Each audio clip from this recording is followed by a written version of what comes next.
Now call the Honourable Member for Kooyong. Deputy Speaker, it was Mark Twain who said, "I was seldom able to see an opportunity until it had ceased to be one." It's a warning the Gillard government would do well to heed. On the back of China and India's historic industrialisation, Australia is enjoying a once-in-a-generation mining boom. Our terms of trade is at a 140-year high and the Australian dollar is at levels not seen since the floating exchange rate was adopted in 1983. Treasury estimates that the mining boom will produce a windfall gain of $30 billion for the government in the current financial year, on top of the $65 billion that already flowed to Labor since its election in 2007.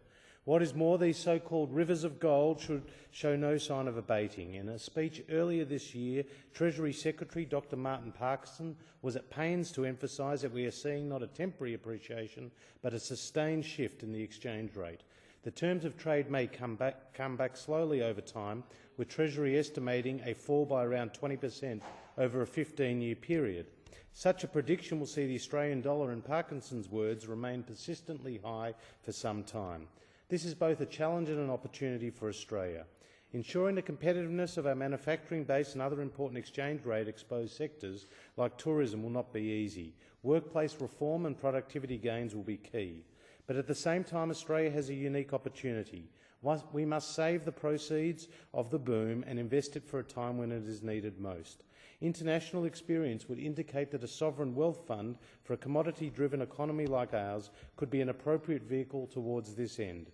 Sovereign wealth funds are not new. Kuwait established theirs in 1953, Abu Dhabi in 1977 and Norway in 1990.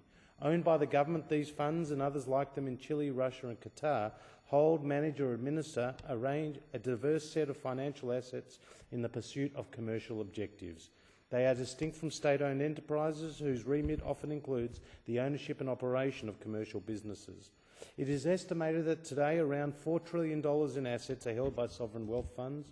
While other mature asset classes like pension funds are significantly larger, it is expected sovereign wealth funds will grow significantly over time and could surpass $6 trillion by 2012. In other words, they are here to stay. A sovereign wealth fund can perform a number of different functions. It can be the source of long-term wealth creation, otherwise known as intergenerational equity, or have a shorter-term objective to stabilise revenue cycles.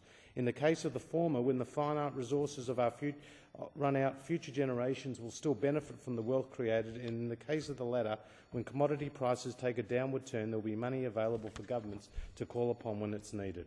In both instances, countries that use the significant reserves of a sovereign wealth fund to invest offshore may see downward pressure on the exchange rate, providing welcome relief for the non-commodity export sector who constantly live in fear of catching the Dutch disease. In terms of determining the best fit for Australia, Chile's sovereign wealth funds are quite instructive. In 2006, Chile morphed their existing copper stabilisation fund into two funds, a pension savings fund, which they seeded with $600 million and contribute 0.2% of the previous year's GDP on an annual basis. In the event the fiscal surplus is greater than 0.2%, the fund can receive a maximum of 0.5% of GDP. Significantly, no withdrawals are allowed from this fund for the first 10 years. The second fund, which began with $5 billion and now has more than $20 billion, is the recipient of fiscal surpluses when they are above 1% of GDP. Given Chile's strong commodity-based economy, both these funds are designed to provide the government with fiscal flexibility should the commodity cycle turn. This is the key point that the Assistant Treasurer Bill Shorten fails to understand. We are talking about commodity cycles. Domestic superannuation is not a sovereign wealth fund, as he likes to tell us. It provides no insurance against a downturn in a commodity cycle, nor does it impact the exchange rate in a way a sovereign wealth fund potentially can. The Minister, like the Gillard government, is deaf to the calls for a sovereign wealth fund from senior business leaders like Mike Smith at the ANZ, Ralph Norris when he was at the CBA, and the Fairfax chairman Roger Corbett. Nor does he hear the words of the IMF and even Australia's own Reserve Bank Governor Glenn Stevens when they raise this issue. There is no excuse. Treasury's own briefing to its ministers, released under FOI earlier this year, detailed how the Secretary-General of the OECD, Angel Gurria, called for a counter-cyclical Chilean-style fund to smooth macroeconomic fluctuations. Maybe the minister doesn't read his brief.